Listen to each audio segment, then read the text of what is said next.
Hello. Hello. Afternoon, sir. Hi, good afternoon. How are you? I'm fine, sir. How are you doing today? I'm good. Thanks.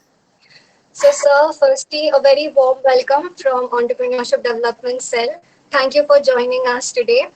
Thank you. Uh,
For me, life has been all about problem solving, and I took entrepreneurship as a tool to solve problems in life. And as a result, when you solve problems for people, the byproduct is money. People pay you for the problems you solve. So, for example, what are some problems, some really significant problems? You can look at the industries like healthcare, disease. Nobody wants disease, but everybody has to face it. No one can avoid it. Death. Everybody has to face it. No one can avoid it, but we want to prolong our lives as much as possible. So that's now, right now, COVID-19 is going on, but anybody who can come up with a medicine is going to make a lot of money, right? So similarly, anybody who can solve a problem creatively, uniquely, better than others, cheaper than others, more efficiently, that can turn into an entrepreneurial venture. And so I have always been that guy who always studies things not for marks and scores, but to actually practically apply that to make people's lives better. So when I was in class 8, I wrote a letter to Bill Gates. It took me 6 months to find his email address, and I wrote a letter. I said I want to be a business partner, and he was very kind. He responded, and he said, grow up, become an adult, and then we'll talk. Of course, I never reached out after that. I should have probably, but I went to the U.S. For my studies, computer engineering, and while I was in the U.S., my second year in college, I was 19 years old. I started my first startup. Uh, Throughout my college days, I used my friends. I shouldn't say I used my friends, but I engaged my friends to build the startup. Not everybody wanted to pursue it after graduation. Most of them wanted to get a job in Google or Microsoft or Cisco or BMW, companies like that. But me and my co-founder, we ended up actually taking the plunge. It was a recession time, 2009. If you remember that time, people losing jobs, losing homes in America, all over the world, but more So in America, it was very, very bad. So investors were not investing, and we had come up with the hardware technology. So think about Apple Watch, 10 years before Apple Watch, right? So it was a necklace for girls, so preteen girls. So at that time, MySpace went down, Facebook just came up, and all the kids wanted to be on social media, and it wasn't legal for anybody under 13 to be on social media. So we built a social network where you can add friends in the real world with a smart necklace. So you sync in the real world, you become friends. So it was, parents loved it because it's not like searching random people who can be pedophiles or whatever. It's friends you know. And girls loved it because it's a smart device. They're wearing a necklace. They can chat with each other in class. It's a cool product. And so we built the product in China. That's when my relationship with China started. It was a great experience, in fact, working with the Chinese manufacturers. And we came back and we sold the product and then sold the company. So by the time I was 22 years old, the valuation of my company was crossed $1 million. After struggling for a while, rejected by 300 venture capitalists and investors, we finally got our funding. We finally got investment, because what happens is when you don't give up, one of the things that happens is you're bound to succeed, because everybody else gives up and they fall apart. And those who don't give up, they keep going till they get a yes. So we did that. We had no other option but to succeed. And thereafter, I built many businesses, made a lot more money, but they were never as interesting as my first business, because the first business was figuring out how to make a startup happen. And that took us 3 years. You won't believe me, my second business, from ideation to revenue, was 21 days. My first business, ideation to revenue, was 3 years, right? So that's what happens when you get to know the crux, the science of startups. That's when you are able to really cut through the things that take a lot of time. When you have the knowledge, you can go much faster. And for me, I was very fortunate to have mentors like the person who invented cell phones, the person who invented barcode, the person who invented the garage door opener, Craig Duchessois, Ed Kaplan, people like that who are billionaires, and they have first been innovators, engineers, turned into massive billionaire entrepreneurs whose products are used worldwide, right? In America, you won't find a single home that doesn't have a garage door opener. You know that in the remote you press, the door opens up. Or barcode, it's used around the world. Every shopping mall is using it. Today we have QR code, but before that was all barcode, right? So these guys have really been globally successful, and I had access to them being in Chicago, getting mentored by them. So they taught me what they did wrong, what took them a lot of time, and what they did right, the shortcuts. So that's the beauty of a mentor. A mentor is somebody who is where you want to be and who has been where you are today. That means, let's say you're a college student and maybe your parents are not filthy rich, right? And you have to build yourself. You have to be a self-made man or self-made woman, right? So you want a mentor who has been a self-made man or woman, who has gone from zero and gone past million, billion, whatever that number that you want to reach. Because such a person can give you the hacks that this is how you do it, this is how you don't. The struggles, the secrets of struggling. So that's not, you won't find this in books or movies or blogs, because of bloggers and people like that. People who are blogging, they wouldn't be blogging if they had a multi-billion-dollar business, right? Because they wouldn't have time for that. So I'm not saying bloggers are bad. They have the basic information. They read books and all of that. But the real knowledge comes from people who have actually done it. And now today things are changing. Those guys are also coming on in LinkedIn. They're writing posts. They're doing videos like Vijay Shekhar Sharma. So many interviews. Warren Buffett. So many books and interviews. Bill Gates retired early. Now he is mentoring people. And, so people like that are now available through social media. So my suggestion to all of you would be, don't get used by social media. Use social media to grow, right? 95% of the people get utilized by social media. Facebook is using your time, your eyeballs to make money, right? Who's Facebook's customer? Not you. It's advertisers. Why do the advertisers pay money? Because you're giving your time to Facebook.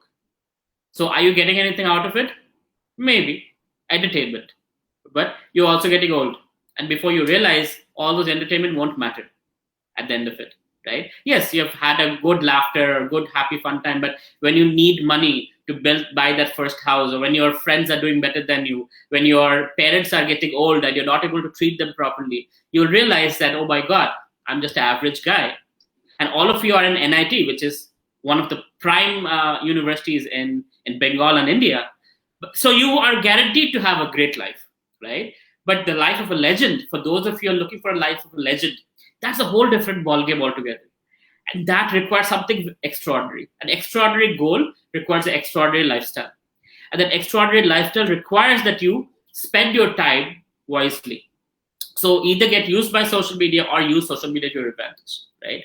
So so there's a lot of opportunity to learn, even from TikTok. But people think TikTok is all about dancing videos and all of that, right? But TikTok, there's so many influencers on TikTok who are teaching you digital marketing, who are teaching you tools for affiliate marketing, drop shipping. And kids in college, 19, 20-year-olds are making 5 lakhs, 7 lakhs a month. I was just mentoring one guy from Shodhpur, which is on the suburbs of Kolkata. And he was saying he made 7 lakhs a month, and he's growing, wants to grow more. And he's not even in college right now. He's a high schooler, right? So that's how easy it has become using social media to grow. So you can first learn from social media, then you can put ads on social media to sell your product or services, right? And eventually, you become an influencer. So you build trust. People, when they trust you, they want to do business with you. If they don't trust you, they don't want to do business with you, right? So not everybody can become an influencer, but the point is, don't disregard social media as just an entertainment platform. Today, social media is where people are making money. People think Amazon is a big e-commerce platform. It is, but if I tell you, you won't believe me. The third biggest e-commerce platform in India right now is WhatsApp.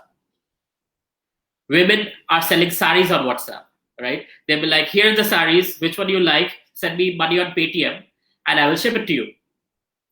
Or somebody selling webinar on WhatsApp, right? So now WhatsApp is coming up with e-commerce.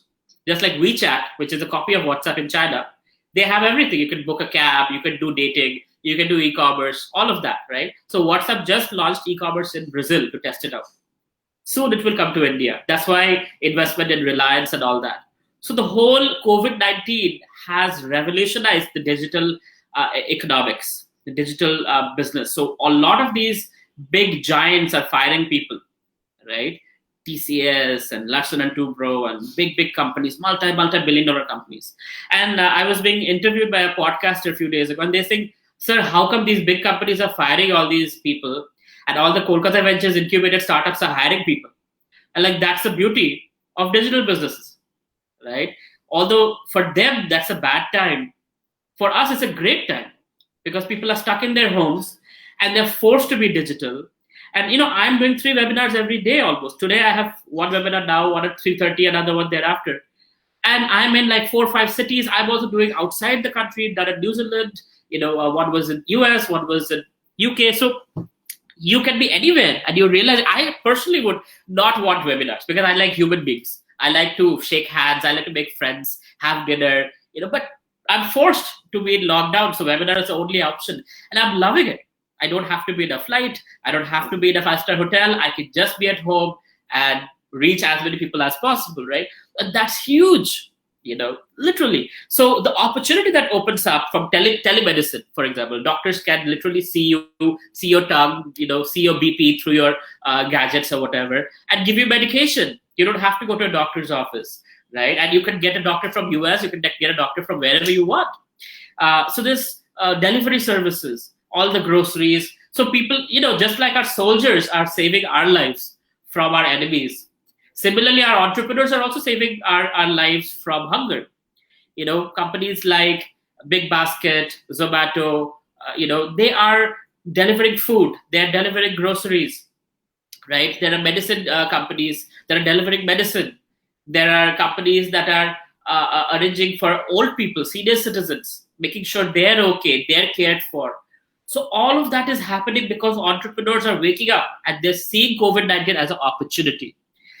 Sir Winston Churchill has said a quote that is very nice. I like it. He said that never let Never let a good crisis go to waste, right? Whenever there's a good crisis, you can always see an opportunity there and make it into something that can turn things around. So, for example, back in 2000, that time that there was a dot-com bubble burst. So there was another recession where all the dot-com companies went down.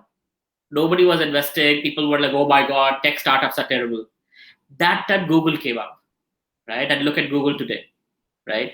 2008, 2009, right? That time, so President Obama just came into power in 2008. And one of the things he did was Startup America. He wanted people to become job creators.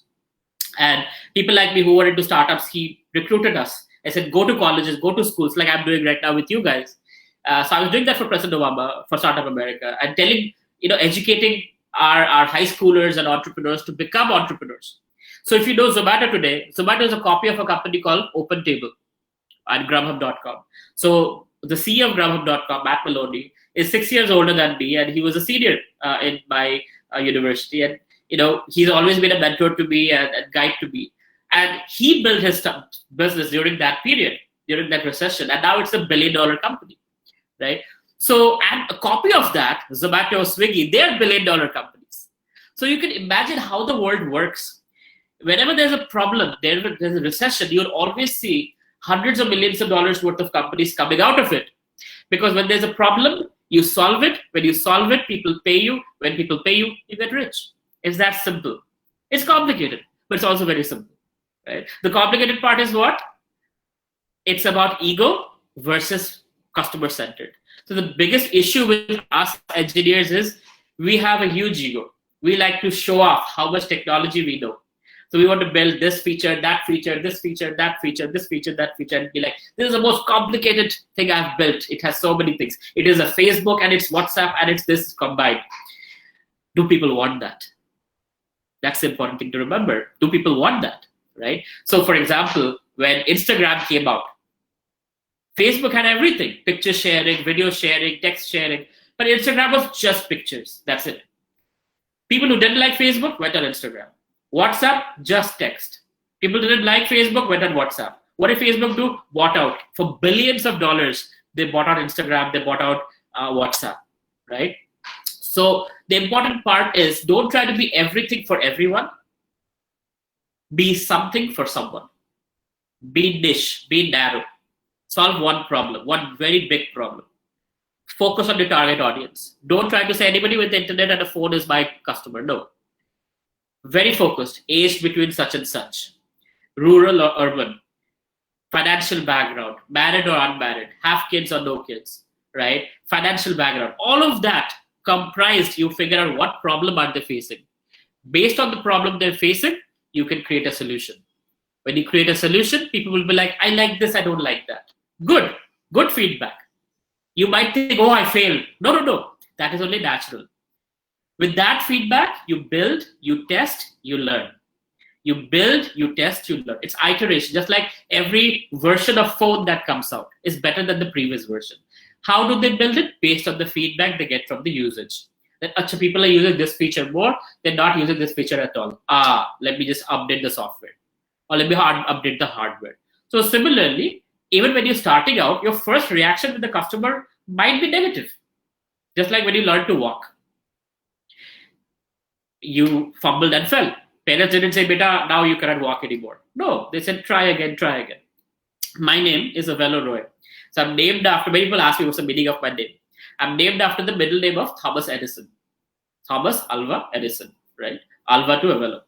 So Thomas Edison is very popularly known for trying and failing 10,000 times to build the first light bulb. Now, if you think about it, the first light bulb, would have taken a very long time if Thomas Edison had given up at the 100th time. So it's not like somebody counted 10,000 times. He tried many times and failed, but he didn't give up. And then he kept trying, and eventually when he came to a conclusion, then the whole world is lit up now, thanks to him. If he didn't do it, it would probably be 30 years later. But the point is, an entrepreneur is somebody who understands that the first product you build or the first service you build, the reaction might be negative, but that doesn't mean it's a bad thing. It just means you need to slowly change it. You build, you test, you learn, and that's lean startup methodology. That's the science of startups. Once you understand that aspect, then you can build businesses like that. Just like I said, the first business took me 3 years. The second business was only 21 days. And right now with Kolkata Ventures, we're able to help startups go from zero to revenue in 30 days. And they cannot even believe it. They were thinking maybe it'll take a year and a half before they see revenue. And we say, you know what? Minimum viable product. Minimize your big dream into something small. Fail fast, succeed faster. Failing is completely okay because that is part of the building process. If you don't fail, so Bill Gates has a nice quote. He says, success is a lousy teacher. Why? Because when you're successful, you're just proud and you have nothing to learn from it. You're like, somehow it worked, or I don't know exactly what worked, but it worked. But when you fail, you really look deep into it and try to find out what failed so I can succeed. So that urge to succeed helps you understand what are the things you need to fix, right? So I encourage you to start the journey of entrepreneurship because there's nothing you can lose in this journey. You have only to gain. Let's say your parents are like, beta, no, I have spent so much time and money in your college education. Go get a job. This is what you tell your parents. Give me 2 years. Give me 2 years to become a legendary person. If I don't become, you know what, just like everybody else, I'll join a job and be like everybody else. But if in those 2 years, if I can prove you that I can build a business, allow me a few more years to become extremely successful. Allow me to make you proud. That's how you sell, right? You show the benefits to whoever you're talking to, whether it's a parents or a customer. So tell them, you will be proud of me. You will see me in newspapers. You will tell your friends that my son or my daughter is a job creator. He is an entrepreneur. He's a problem solver, right?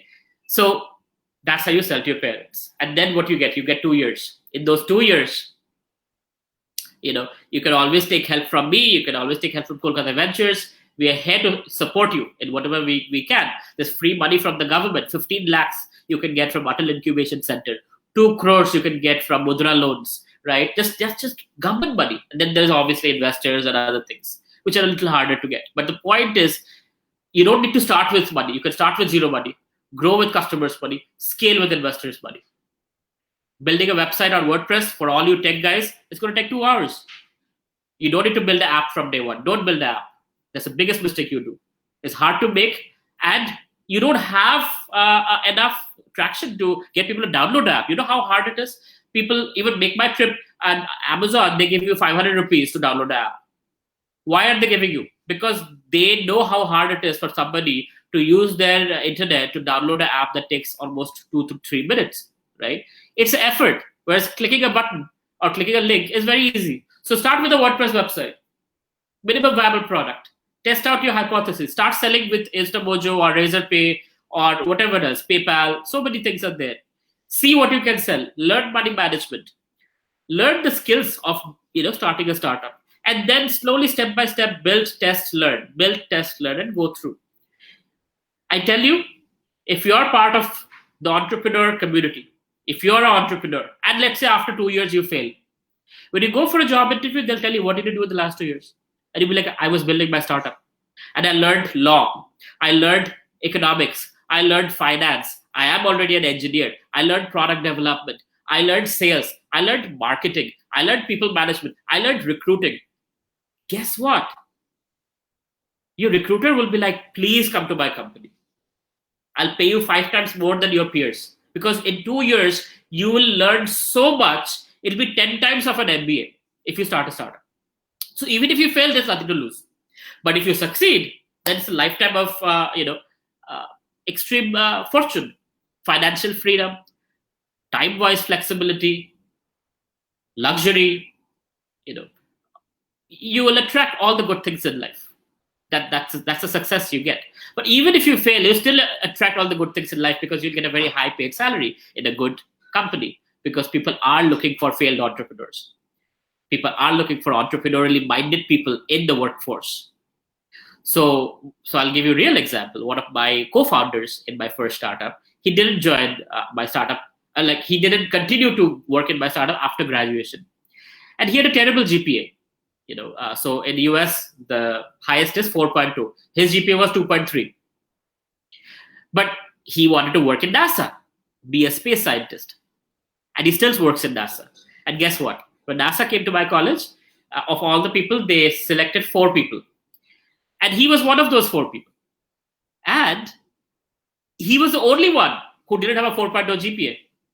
Everybody, all the other 3 had 4.0 GPA. They were the best in studies. But this one guy, all the thing he had was entrepreneurial experience of working in my startup. And NASA hired him of all the other people. And he's still a space flight traffic controller and everything else. The recent launch that NASA did, he had a very important role to play in that. His name is Brandon. So Brandon is a NASA guy, and the only reason NASA hired him was not because of his academics, because he was not good at it, but because he was in a startup. That means he has people skills. He has learned to adapt. He has made meaning out of chaos. These are amazing skills. So when you are in a startup, you have nothing to lose. You have only to gain. Even if you fail, you will get a much better job than your peers. And if you succeed, you'll be far, far ahead of your peers. So there is no loss. I encourage you to start your startup. Come to Kolkata Ventures. Allow us to help you get started. Go to kolkataventures.com.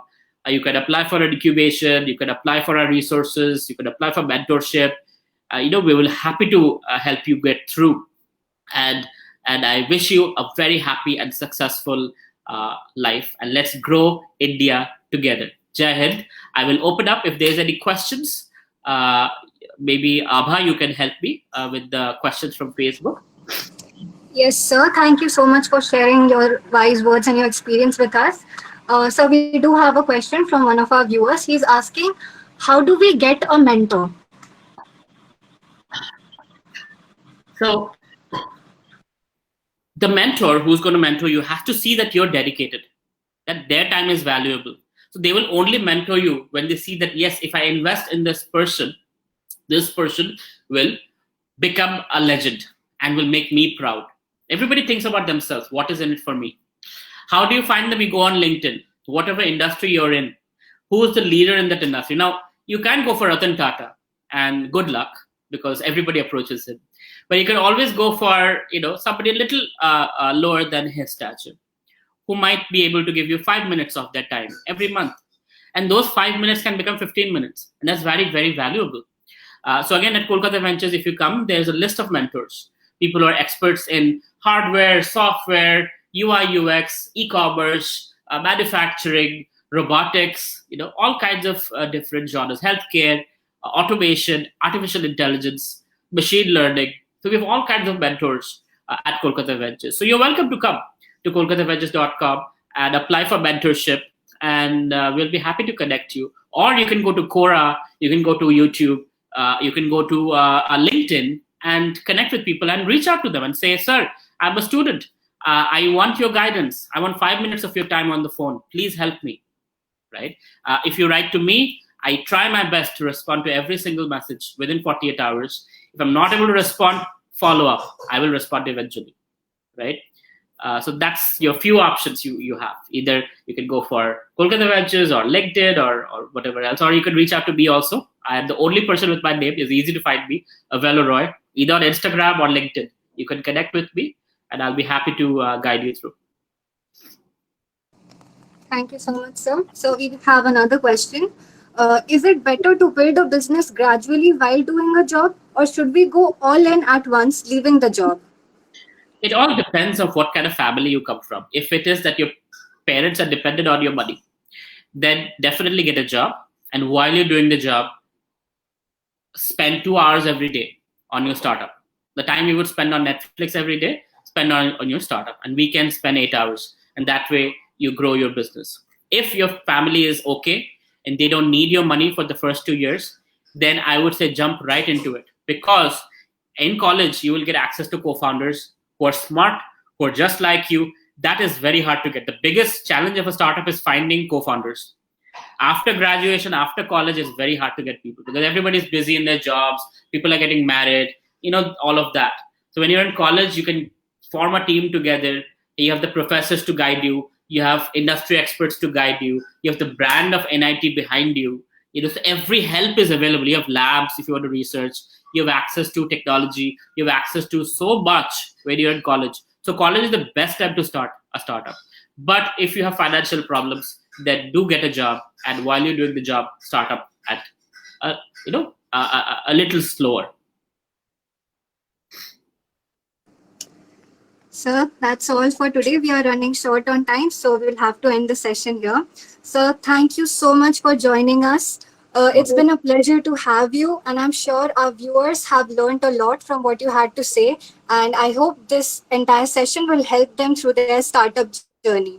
So, thank you so much. Have a good day, and You we too. wish you the best of luck with whatever you have planned ahead. Sir, Team EDC is very, very grateful to have you.